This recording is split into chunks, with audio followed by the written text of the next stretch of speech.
qui est inconnu. Je rappelle aussi qu'il y a eu des amendements votés aujourd'hui même, en fait, par rapport même à cette retenue à la source dont je parle. Donc pour les personnes physiques, il a été décidé de baisser un petit peu le taux de 20 à 15%. Et pour les prestataires de services qui exercent sous forme de personnes morales, c'est le cas de la profession comptable, puisque les comptables agréés, experts comptables, à 90%, ils sont sous la forme de personnes morales. À ce moment-là, donc, on est passé de 20 à 10. Donc, c'est une baisse de 10%. Vous êtes satisfait par ça, mais le par ces amendements? Est-ce que vous pensez que c'est bien? Non, je pense que c'est le principe même qui doit être qui remet en cause. Moi, je pense qu'il faudrait abandonner la mesure. Est-ce que vous dites ça dans le sens où si on adopte un peu ce procédé, ça veut dire que si on est taxé dans ce PLF à hauteur de 10%, rien n'empêche le gouvernement, dans le prochain PLF, à porter ce taux de 10 à 30%, parce que c'est un procédé qui est déjà appliqué, quoi. Oui, exactement. C'est ce que vous craignez. Le mieux, c'est d'essayer de l'abandonner carrément. Encore une fois, je le rappelle. C'est la retenue à la source qui se pose problème et non le taux. Oui, c'est la retenue, c'est le principe de la retenue. C'est ce changement de paradigme même qui pose problème.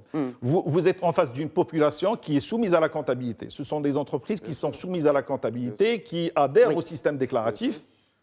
Et partout dans le monde, si vous faites un benchmark, partout dans le monde, je dirais le système de la retenue à la source ne s'adresse pas à des gens qui sont soumis à la comptabilité. Il s'adresse à des particuliers, ou bien aux revenus de capitaux mobiliers, ou bien des fois à des contribuables non résidents. C'est ce que vous expliquiez au début. C'est ce que j'ai expliqué tout à l'heure. Donc ça existe nulle part ailleurs. On est les premiers dans le monde à appliquer ça. Mohamed Yacoubi, non, vraiment. Oui. On est les seuls dans le monde. Non, pas les seuls dans le monde, mais il n'y en a pas beaucoup, franchement. Il n'y en a pas beaucoup. Partout dans le monde, c'est utilisé dans les trois usages que je viens d'expliquer. Pas pour les professions libérales. D'autant plus que vous allez certainement, comme ça a été soulevé, vers peut-être, je dirais, un effet inverse, celui de développer un civisme, un retour vers plus d'informel. Sans parler aussi que vous allez créer un problème de trésorerie, puisque les gens doivent attendre la fin de l'année pour faire leur demande de restitution. Et dans la plupart des cas, ce sont des TPE qui certainement paieront plus, parce qu'en fait, en général, quand vous regardez un petit peu la data, elle est disponible au niveau de l'administration.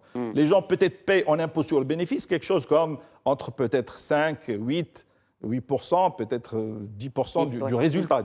Et non pas ces taux-là.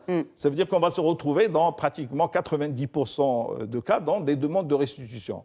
Et c'est ce qui fait que ça pose vraiment problème. Sans parler aussi que les personnes morales aussi versent aussi des acomptes provisionnels d'IS. C'est aussi un double emploi par rapport aussi à ce point-là. C'est ce que vous appelez le prêt forcé? Non, c'est pas ça. Non, ça veut dire l'IS lui-même, il est versé à l'avance.